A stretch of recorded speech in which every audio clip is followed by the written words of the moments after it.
যারা ওভারটেক করছে opposite lane থেকে কেমন লাগছে? তো এতটা তো খুব একটা অসুবিধা হলো না। Just wow weather, just wow weather. তো 1.5 ঘন্টা টাইম আছে আমাদের কাছে। অনেক কিছু তো আমরা এখন আমরা চাপাটারির থেকে সোজা এগিয়ে চলে এসেছি। আর বাড়ির থেকে পেট্রোল ভরি একবারে বেরিয়েছিলাম, তখন থেকে 5.7 কিলোমিটার হয়েছে।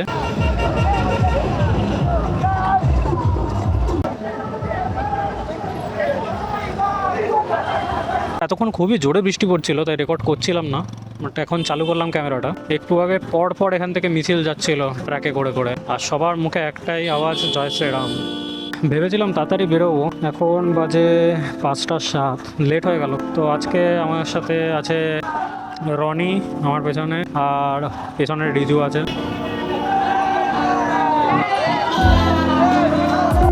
এখান থেকে আশা করছি আগে একটু খালি পাওয়া যাবে রাস্তা।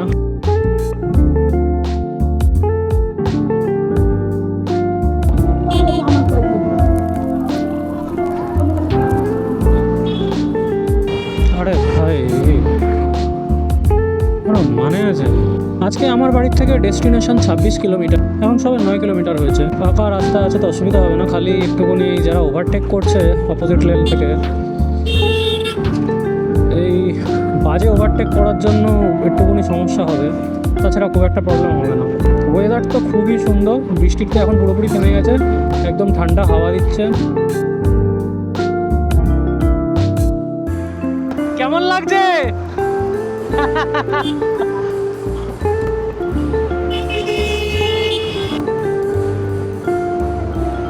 হঠাৎ করে এই শর্ট রাইডটা প্ল্যান করলাম, ভাবলাম বৃষ্টির ওয়েদার আছে, খুব একটা জোরে বৃষ্টি পড়ছে, তো বেরোনো যাক। তাই আর দেরি না করে বেরিয়েই পড়েছি। ইতিমধ্যেই আমরা কমপ্লিট করে ফেলেছি রাইডের 13 কিলোমিটার, আর 13 কিলোমিটার বাকি আছে। এখনো পর্যন্ত আর হাফ রাস্তা বাকি আছে, তো এতটা তো খুব একটা অসুবিধা হলো না। সত্যি কথা বলতে এই বৃষ্টির ওয়েদারে না কেউই রাইড করতে ভয় পায়, অনেকে বারণ করে, বাট এটা দূরে কোথাও যাচ্ছি না, কাছে পিঠের মধ্যেই রয়েছে, তাই জন্য বেরিয়ে পড়লাম। যা হবে দেখা যাবে, যদি কোনো ঝড় হয়, খবরে বলছিল ঝড় হতে পারে, তো সেরকম যদি কোনো ঝড় হয় তাহলে ফেরত চলে আসবো, কোথাও দাঁড়িয়ে যাবো। বাট আপাতত যা প্লেজেন্ট ওয়েদার রয়েছে, এই গাছগুলোর মধ্যে দিয়ে যেতে খুবই সুন্দর লাগছে। 14.8 কিলোমিটার, প্রায় 15 কিলোমিটার হতে চললো। আরে ভাই, আমি খাবো না জল, দেখি অসভ্যতা। এই অসুবিধাগুলো এই রাস্তাটাতে ফেস করতে হবে, বাট ঠিক আছে। 2-1টা ইডিয়েটের জন্য পুরো রাইডটাকে খারাপ করতে চাই না। আর সত্যি কথা বলতে এই রকম রাস্তায় এই রকম ওয়েদারে কিছুই আমার মুড খারাপ করতে পারে না, কিচ্ছু না। ও রাস্তাটা জাস্ট দেখো।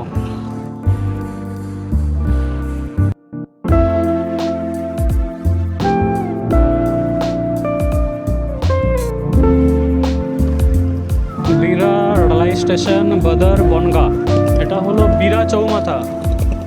বিরা আমরা ঢুকে গেলাম। Just wow weather, just wow weather.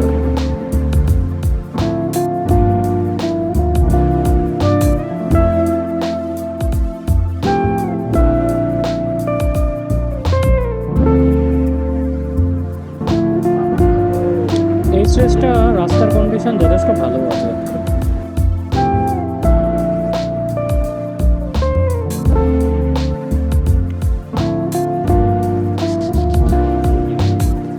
এখানে একটা ব্রিজ তৈরি হচ্ছে।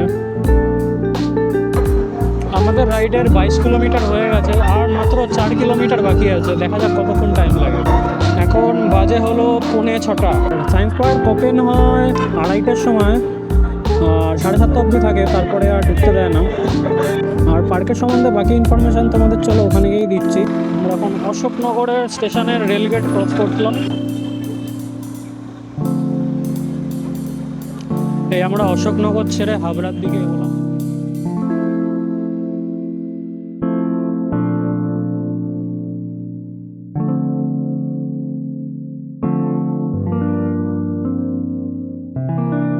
ও ভাই, এই রাস্তায় ভাই কি কার!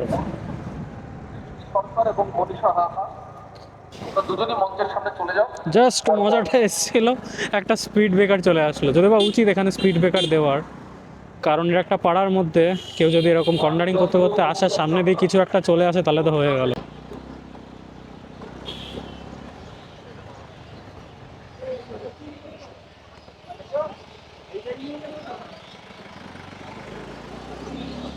ইজি।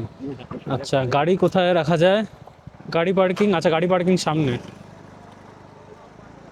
পৌঁছে গেছি আমরা, এবার গাড়িটা পার্ক করতে হবে।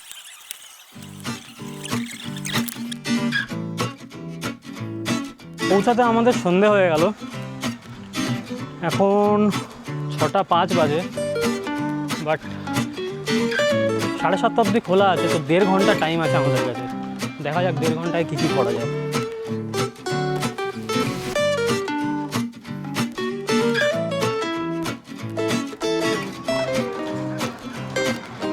40 টাকা করে টিকিট।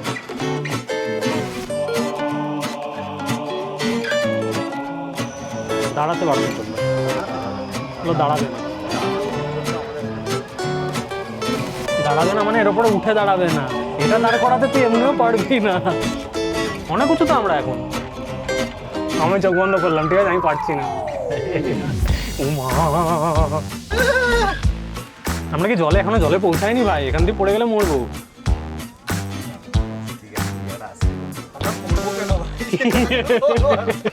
এটাই অ্যাকচুয়ালি করতে এসেছিলাম ভাই, এটা খুব একটা অন্যরকম এক্সপিরিয়েন্স, এরকম এক্সপিরিয়েন্স রোজ হয় না, এই এক্সপিরিয়েন্সটার জন্যই আসা অ্যাকচুয়ালি।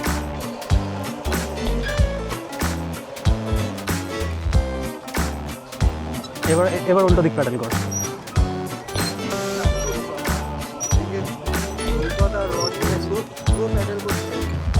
না তো এবার আস্তে আস্তে প্যাডেল কর, আস্তে আস্তে প্যাডেল। আমরা এখানে ড্রিফট করছি।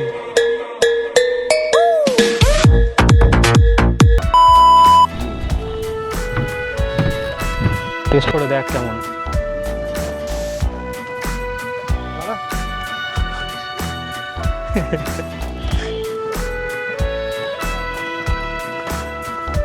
আমরা পুরো মিডিলে, আচ্ছা আমরা পুরো মিডিলে, এবার আমরা পড়বো ওখান থেকে। ভূতের মতো 3 জন সারা পার্কে আমরা ঘুরে বেড়াচ্ছি, মনে হচ্ছে মর্নিং ওয়াকে বেরিয়েছি।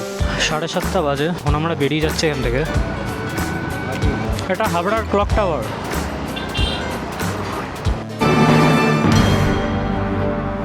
অ্যাভেঞ্জার এন্ড গেমের কথা মনে পড়ে গেল আমার।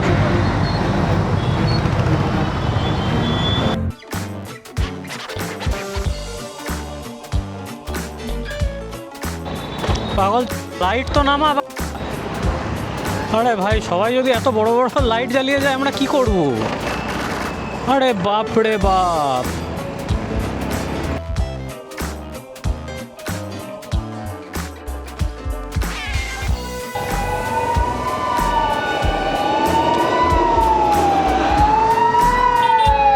এটার কি মানে ছিল তো বুঝলাম না। কি বাসটা ওভারটেক, এখানে লরি দাঁড়িয়ে আছে বলে বাসটা পুরো ওভারটেক করে নিল, দেখতে পাচ্ছ দূর থেকে আসছে, কোনো মানে আছে? আর পেছনে অ্যাম্বুলেন্সও রয়েছে, অ্যাম্বুলেন্সও স্লো করতে পারছে না। এই রাস্তাটা ভালো আছে, এতক্ষণ একটুখানি গর্ত ছিল, এই রাস্তাটা দেখে মনে হচ্ছে ভালো, বাট সবাই এত হাই বিম দিলে।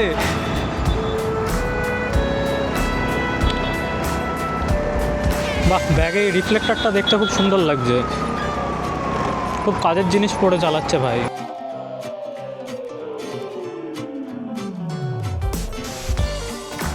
খাবি ওখান থেকে রোল?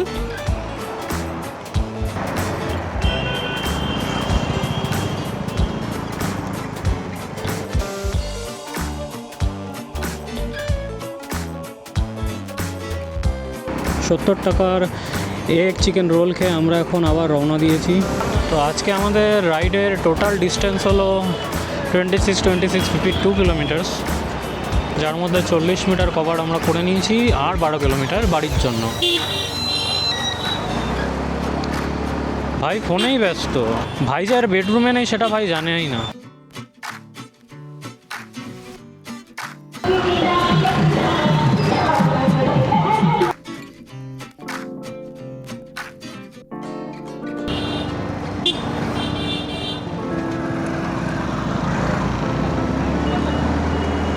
চলেই যখন এতটা এসছো আর দাঁড়িয়ে কি হবে কাকা।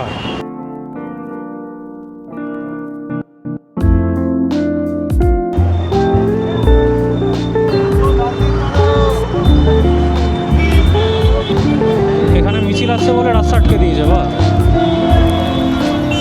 বলছে ডান দিক দিয়ে যেতে দেখি ডান দিক দিয়ে রাস্তা আছে দেখ ডান দিকে রাস্তা তো অবশ্যই আছে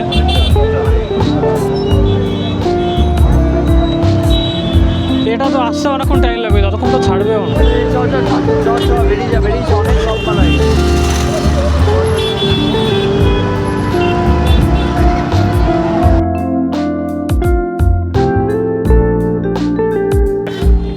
অ্যাট লাস্ট আজকে রাইড ডান বহু বছর আগে আমি মিলেনিয়াম সায়েন্স পার্কে গেছিলাম তো this is my second time visiting there তবে আগের মতন নেই এখানে বেশিরভাগই লাভ বার্ডসে পুরো ভর্তি হয়ে রয়েছে সবাই কোনাখান্তিতে প্রেম করছে তো যতক্ষণ সূর্যের আলো আছে আই গেস ততক্ষণ এরা কিছু করে না তো সেই টাইমটায় আসাটাই বেটার হবে তো আজকে এই ভিডিওটা এখানেই দিই রাইডটার ব্যাপারে তোমাদের কোনো বক্তব্য থাকলে জানিও আমাকে কমেন্টসে